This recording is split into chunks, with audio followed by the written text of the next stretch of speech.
مصطفیٰ جان رحمت میں لاکھوں کروڑوں اربوں درود و سلام۔ بسم اللہ الرحمن الرحیم۔ السلام علیکم ورحمۃ اللہ وبرکاتہ۔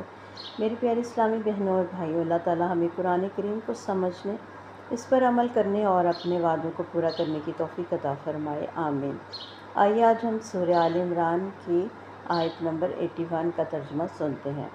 ترجمہ: اور یاد کرو جب اللہ نے نبیوں سے عہد لیا کہ جب میں تمہیں کتاب اور حکمت دوں، پھر تمہارے پاس ایک رسول آئے جو تمہارے پاس موجود کتاب کی تصدیق کرنے والا ہو، تو تم ضرور اس پر ایمان لاؤ گے اور اس کی مدد کرو گے۔ اللہ تعالیٰ نے فرمایا، کیا تم نے اقرار کر لیا اور اس عہد کو قبول کر لیا؟ انہوں نے عرض کیا، ہم نے اقرار کر لیا۔ فرمایا، تو گواہ رہو اور میں بھی تمہارے ساتھ گواہوں میں سے ہوں۔ تفسیر: اس آیت میں اللہ تعالیٰ ایک عظیم عہد کا ذکر فرما رہے ہیں۔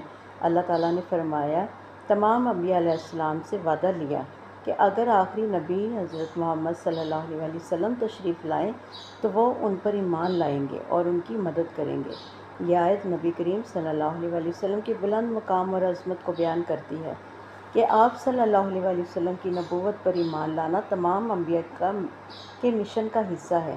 اس سے معلوم ہوتا ہے کہ تمام انبیاء کا دین ایک تھا، سب لوگوں کو اللہ کی طرف بلاتے تھے اور سب نے آخری نبی صلی اللہ علیہ وسلم کی مدد کی آمد کی بشارت دی۔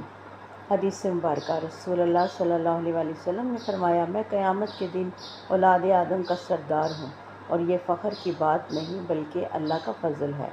صحیح مسلم۔ ہمارے لیے یہ سبق ہے کہ اللہ اور اس کے رسول صلی اللہ علیہ وسلم سے کیے ہوئے وعدے پورے کرنے چاہیے۔ نبی کریم صلی اللہ علیہ وسلم کی محبت، اطاعت ایمان کا حصہ ہے، اہم حصہ ہے۔ تمام انبیاء علیہ السلام کا پیغام توحید اور اطاعت الہی تھا۔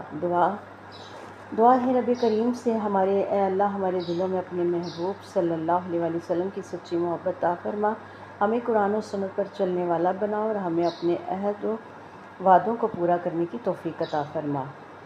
آئیے آج چند منٹ نکالیں اور ذکر کے لیے لا الہ الا اللہ، اور دل میں یہ نیت کریں کہ یا اللہ میری محبت، امید، بھروسہ اور عبادت صرف تیرے لیے ہے۔ اس کے بعد کم از کم 11 مرتبہ درود ابراہیم پڑھ کر اپنے لیے، اپنی اولاد، والدین اور پوری امت کے لیے دعا کریں۔ جزاک اللہ کثیرا۔